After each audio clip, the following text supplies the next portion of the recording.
time is out of joint. How beautiful is that thought of Shakespeare? The time itself is out of joint. And in this disjointing, that's where the building happens. That's the moment in which a building is built.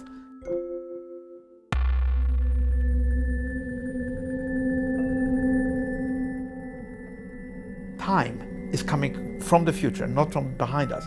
It's coming towards us in a very unexpected way. And that's the aspect that one has to articulate in a building, which is always, of course, moving forward as you're constructing it and as people are inhabiting it and living in it, remembering it.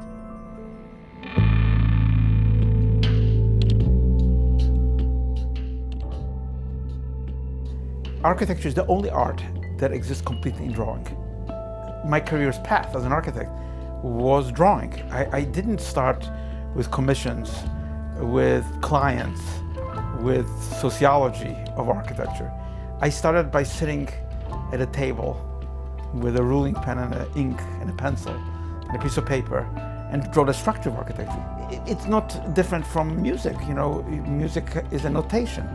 I intended this as a projection of ideas which are really incarnated in drawings, embodied in drawings. I called my project for the Jewish Museum In Between the Lines, or Between the Lines. And it's about drawing, what lies between the lines of the mind and of the drawing and the building itself. Who would have ever thought? I mean, the Jewish Museum history itself would show you that it was never meant to be built.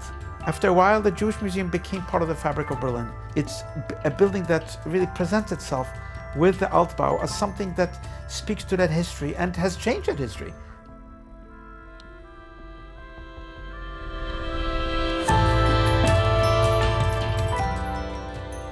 Memory, as far as I'm concerned, is the ground of architecture. What gives us a sense of place? Well, it's more than just the site, and it's more than just us.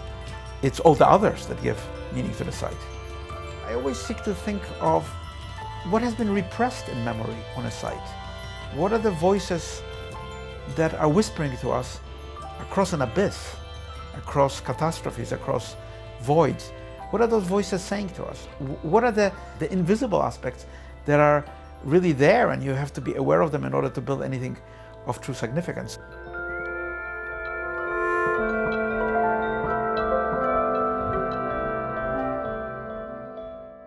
Architecture in many ways subverts that world of order that we have come to associate with convention. You have to sort of navigate and unfold possibilities that are not always obvious. But whether it's a huge master plan like Ground Zero, which has to be a consensus of literally most powerful groups in the world to be built. Very few master plans have ever been built as master plans. So I thought to myself, you know, how do you build a master plan that will not wind up in an archive? You have to engage yourself in the politics.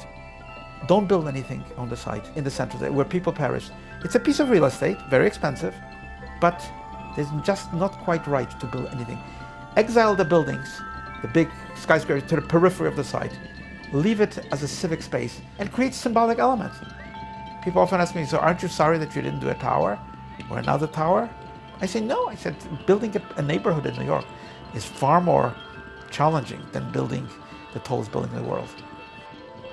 Architecture is, in a way, banal. Anybody can build a building. But the civic art of architecture is not banal. It's cultural. That's what I believe in.